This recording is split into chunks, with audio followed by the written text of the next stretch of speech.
I'm only in here. Okay, turn the light on.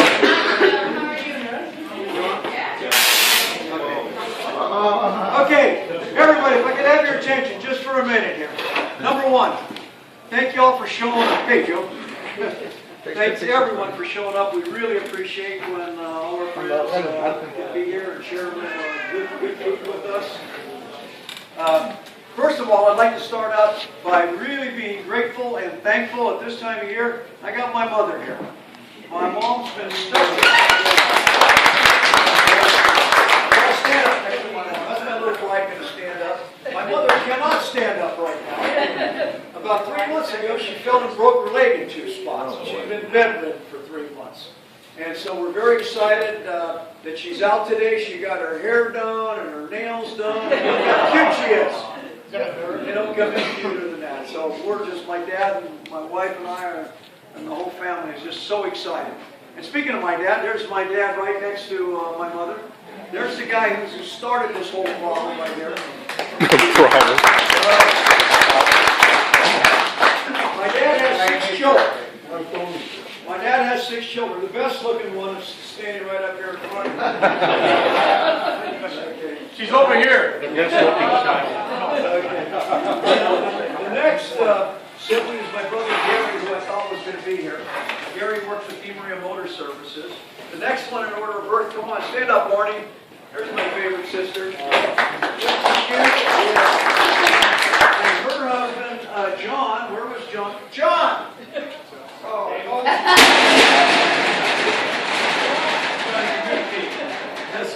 That's John. That's the next one. John is Lorraine's husband. John started the business with my dad when my dad was in the garage, working in the garage there where they still live in the same house. Then the next sibling is my sister, Johanna. Come on, Josephine. There's the best one. And Johanna was lucky enough to marry my brother-in-law, Rick, who's the vice president of this company, my partner in this company. There's brother John. And you know, years ago, I didn't have gray hair until I got near a Tesla coil.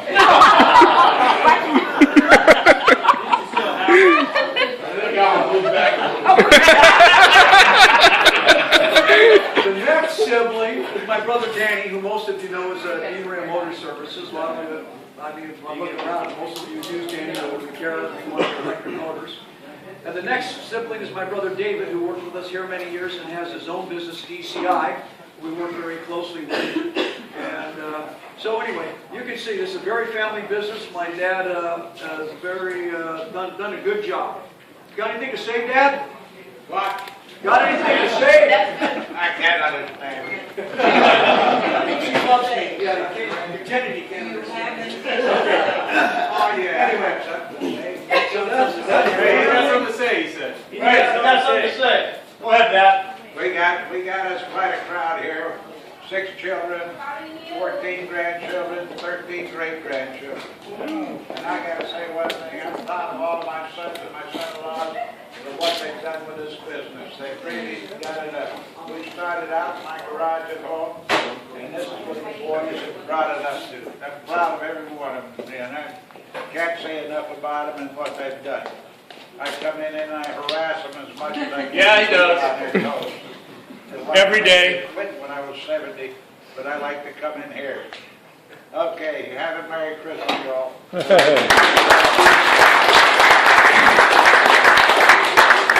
okay, and at the risk of not insulting anybody, I won't go around and introduce all the fine refineries and terminal operators and managers.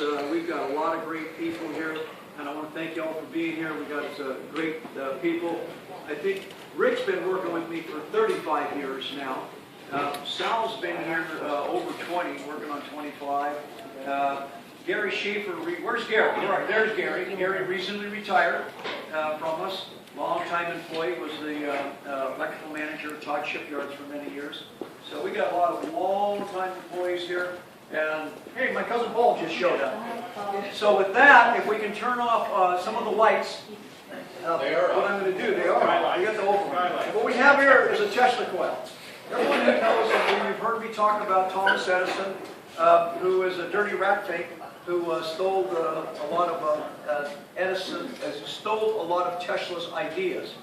If Edison's company never adopted the AC system, which it finally did after several years, Edison companies would have never grown. Nikola+Tesla came to this country and went to work for Edison, and they did not get along.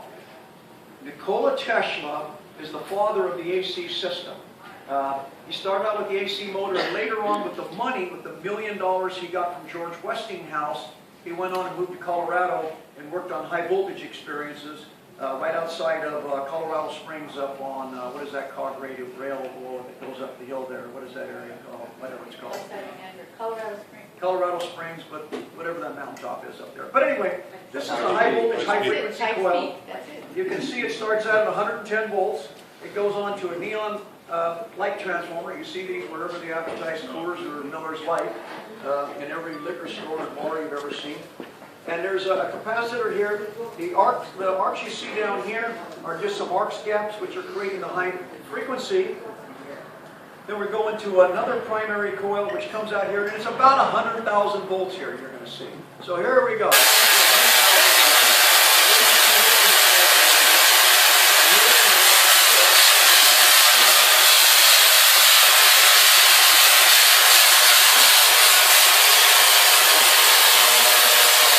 I don't know if you noticed me twitch a couple times in there.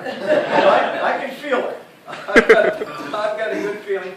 And when I was in my younger days, I used to get closer to that and hold a wrench on that and different things. But I don't do that. Just even little tingles I don't like as much. Many of you here have seen the larger Tesla coils I have. I was telling Elizabeth here earlier on, I've got one Tesla coil that puts out about 1,000,000 volts and one that puts out about 1.5 million volts. But it takes a lot of time to set up. I promise you, next year I'm going to have the real big one set up again. Haven't had it set up for a couple of years now, and working correctly. I'm going to do this one more time. I don't know if any of you close by can smell something. What you're going to smell is ozone. This pressure here is breaking the O2 down and it's creating O3. But you'll be able to smell the O3 out here. And back in Tesla's day, and in the early 1900s, they used to believe that it had medicinal benefits. And so they used to make actual ozone machines. You used to go to the doctors and you used to put your head over that and you used to breathe ozone. Well, they found out ozone is not all that good. Like a lot of... Nikola+Tesla used to put his head, he's also the father of x-rays. And he made some very powerful x-ray machines, and he used to put his head inside an x-ray machine till his head heated up. And that may have been some of the problems why he had trouble in his older age.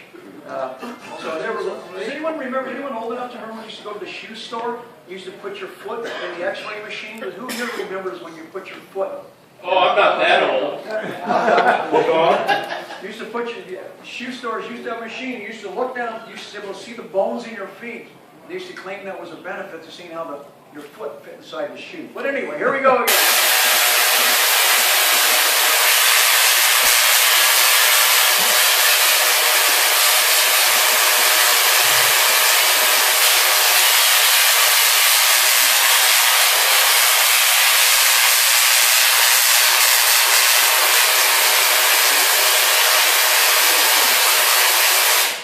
For those of you that don't know what we're doing, this ball, if it was a sharp point, you wouldn't... Let's unplug me here. That's what we electricians call seen air. That's what we like to see. Right, Rex? We like to see air. Now, there's not a switch in the world I trust with my life. I like to see air. It's also called establishing an electrically safe condition. Yeah, electrically safe working. That's right. Thank you, Ted. He said all that? Yeah. So... what we have here, why this is a ball, if I put a paper clip or a pin on the end here, all the electrons would be pointing off that one specific spot. And what I'm trying to do is build up as many electrons as I can here, so you get a more dramatic display here. And what you're seeing is a visual demonstration of the electrons. You're not actually seeing an electron by itself. You're breaking down the air, and you're creating a plasma stream here. And that's a very good conductor. And for those of you that get subjected to an arc flash, and we wonder, well, we don't wonder.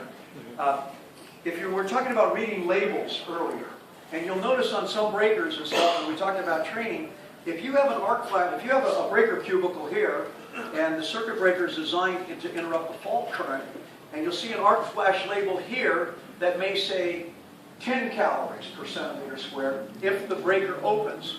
And on the upper part of the circuit breaker, it'll say 50 calories per centimeter squared.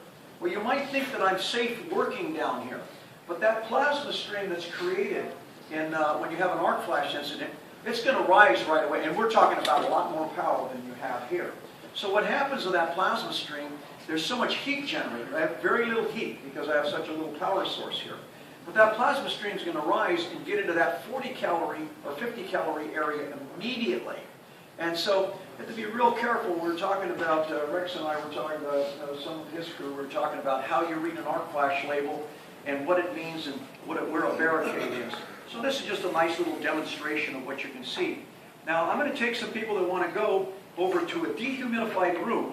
We've tried to set up the Van de Graaff generator a couple of times, and the humidity is probably around 60% in this room right now and outside. But we've got a humidifier over there, and I just checked. I think we're down to about 44, 42%. Now we're going to ask for some nice volunteers like Elizabeth to put a hand on the I just realized we're on my insulating box. Damn. She doesn't need an insulating box. Yeah, I know. She doesn't. Is that still storing power right now? Tony, is that still storing power right now? In other words, like a coil? This capacitor, no, there's no stored power here. I can touch any. Those are still a little careful because no, there's no stored power here. This is AC. Every cycle, and this is extremely high frequency, so every time I go through a zero cycle, and this capacitor here, it's an AC capacitor, it's discharging itself at a very high rate, so there's nothing stored. That's a good question. Gentleman JR's thinking here. I just realized, JR, Yes, sir. JR, we got 3 JRs in here. All right, you guys are all running to buy a lottery ticket or something. Yeah. I need some nice dry blocks and some sheet of glastic here real quick. Who can open that container and give me some pieces of glastic out and a couple of dry pieces of wood? Yeah.